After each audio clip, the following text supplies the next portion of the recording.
आणि आजच्या दिवसभरातली सगळ्यात मोठी बातमी ती ही आहे की रुपाली चाकणकरांचे अशोक खरातला तब्बल 122 कॉल्स झाले। किती? 122। एवढंच नव्हे तर उपमुख्यमंत्री एकनाथ शिंदेंचे सुद्धा 17 कॉल्स अशोक खरातला गेलेले आहेत।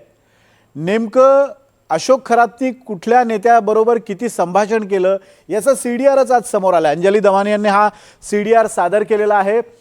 कोणत्या नेत्यांनी अशोक खरातला किती वेळा कॉल केले, अशोक खरातनी त्या नेत्याला किती वेळा कॉल केले, दोघांदरम्यान किती एकूण संभाषण झालं, सर्वात मोठा फोन कॉल किती होता, असा सगळा जामानिमा आज अंजली दमानी यांनी सादर केला आणि या सगळ्या प्रकाराची चौकशीची मागणी केलेली। आपण पाहूयात एक स्पेशल रिपोर्ट।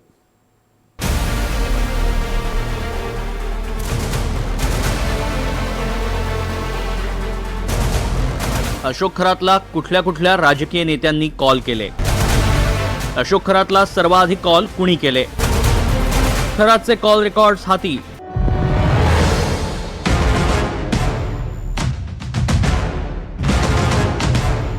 अशोक खरातला कुठल्या कुठल्या नेत्यांनी किती फोन केले, किती वेळ बोलणं झालं याची सगळी कुंडलीच अंजली दमानी यांनी समोर आणली आहे।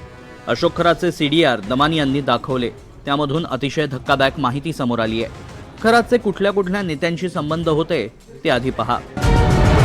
एकनाथ शिंदेंबरोबर मंदिरात खरात, राधाकृष्ण विखे पाटलांबरोबर मंदिरात खरात, दीपक केसरकरांबरोबर ऑफिसमध्ये खरात, जयंत पाटलांबरोबर मंदिरात खरात, सुनील तटकरेंबरोबर लग्नात खरात, चंद्रकांत पाटलांबरोबर घरात खरात, मिलिंद नार्वेकरांबरोबर घरात खरात, बच्चू कडूंबरोबर मंदिरात खरात, रुपाली चाकणकरांबरोबर तर अनेक ठिकाणी खरातच खरात।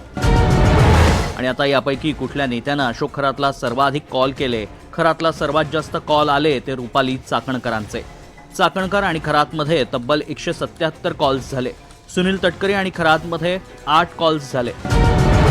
रुपाली चाकणकर आणि खरातमध्ये एकूण 177 कॉल्स झाले, त्यापैकी 119 इनकमिंग तर 58 कॉल्स आउटगोईंग होते। सर्वात मोठा कॉल होता 22 मिनिटांचा, तारीख होती 6 मे 2025।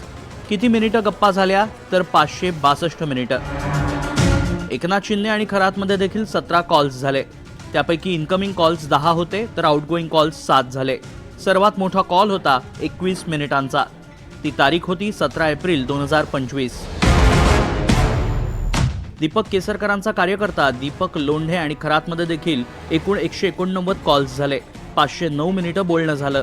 चंद्रकांत पाटील आणि खरातमध्ये देखील एकूण 8 कॉल्स झाले। सुनील तटकरे आणि खरातमध्ये एकूण 8 कॉल्स झाल्याचं पाहायला मिळतंय, तर आशिष शेलार आणि अशोक खरातचं एक वेळा बोलणं झाल्याचं पाहायला मिळालंय। तर आत्ताच्या घटकेला जर महाराष्ट्राचे उपमुख्यमंत्री एकनाथ शिंदे हे जर अशा व्यक्तीला 17 त्यांचे कॉल झालेत, ते कशासाठी झालेत ह्याचं उत्तर एकनाथ शिंदेनी देणं गरजेचं आहे। चंद्रकांत पाटील जे भाजपचे पूर्व मंत्री होते त्यांचे 8 कॉल्स आहेत, सुनील तटकरे यांचे 8 कॉल्स आहेत आणि आशिष शेलार यांचा देखील एक कॉल आहे। आता हे मी नॉर्मल कॉल बद्दल बोलतेय, याच्यात व्हॉट्सअप कॉल्सचा काहीही उल्लेख नाहीये, कारण त्याची माहिती आपल्याला मिळू शकत नाही। तर हे नॉर्मल कॉल जर एवढे केले असतील तर व्हॉट्सअपही किती झाले असतील याची तर कल्पना पण करवत नाही। मग मी काय केलं की याच्यात सगळ्यात जास्त वेळ कोण बोललं, आता ते जे सीडीआर आलं त्याच्यात अमुक अमुक मॅपिंग असते, समरी असते, मॅक्सिमम ड्युरेशन म्हणजे सगळ्यात जास्त वेळ कोण बोललं याची देखील माहिती असते। तर आत्ताच्या घटकेला पहिलं नाव आहे तृप्ती खरातांचं, जे आपण समजू शकतो की बाबा कुटुंबातल्या लोकांशी जास्त बोलणं होत असेल। दुसऱ्या नंबरवर रुपाली चाकणकर आहेत। खरात आणि नेत्यांचे सीडीआर बाहेर आल्यावर दमानी यांनी उपमुख्यमंत्री शिंदेंवर निशाणा साधलाय। एखाद्या भोंदूबाबाला राज्याचे उपमुख्यमंत्री 17 वेळा कॉल का करतात, त्यांच्यात 21 मिनिटं काय चर्चा झाली हे जनतेला समजायला हवं असं दमानिया म्हणतात।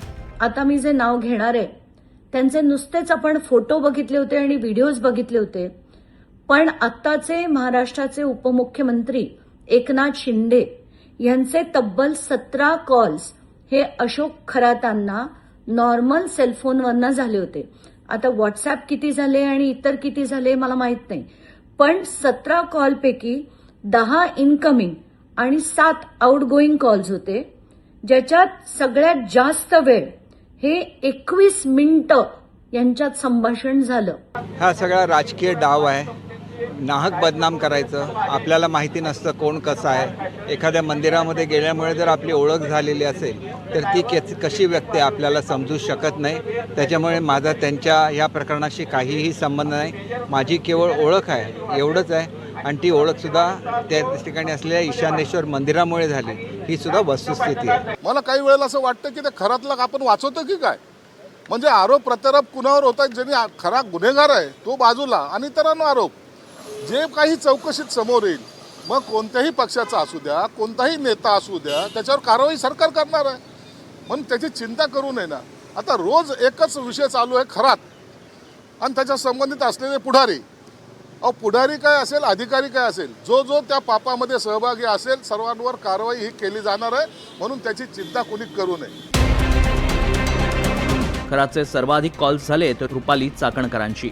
रुपाली चाकणकर इतका वेळ खरातशी काय बोलत होत्या, त्यांना तात्काळ अटक करून त्यांची चौकशी व्हायला हवी अशी मागणीही दमानी यांनी केली आहे. तर आत्ताच्या घटकेला पहिलं नाव आहे तृप्ती खरातांचं, जे आपण समजू शकतो की बाबा कुटुंबातल्या लोकांशी जास्त बोलणं होत असेल. दुसऱ्या नंबरवर रुपाली चाकणकर आहेत, दुसऱ्या नंबरवर. आणि 33,727 सेकंड या रुपाली चाकणकर खरातांशी बोलल्या होत्या. तर मला तेच वाटतंय की आत्ताच्या घटकेला यांना अटक होऊन यांची पूर्ण चौकशी, पहिलं तर यांच्यावर FIR झाला पाहिजे, यांना अटक झाली पाहिजे आणि यांच्यावर चौकशीनंतर कारवाई झाली पाहिजे. खरातला केवळ महाराष्ट्रातूनच नाही तर कतार, UAE आणि ऑस्ट्रेलियासारख्या देशातूनही मोठ्या प्रमाणावर फोन आले. हे केवळ नॉर्मल कॉलचे रेकॉर्ड्स आहेत. व्हॉट्सअप कॉल्सची संख्या यापेक्षा कितीतरी पटीनं जास्त असू शकते अशी शंकाही व्यक्त करण्यात येते. अंजली दमानिया यांनीही खरातचे सगळे CDR मुख्यमंत्री पोलीस महासंचालक आणि SITच्या प्रमुख तेजस्वी सातपुते यांच्याकडे पाठवली आहे. आता त्यावर काय चौकशी होते आणि आपण एवढा वेळ खरातशी काय बोललो याचं उत्तर नेते मंडळी देणार का याकडे लक्ष असेल. Bureau report, NDTV Marathi, Mumbai.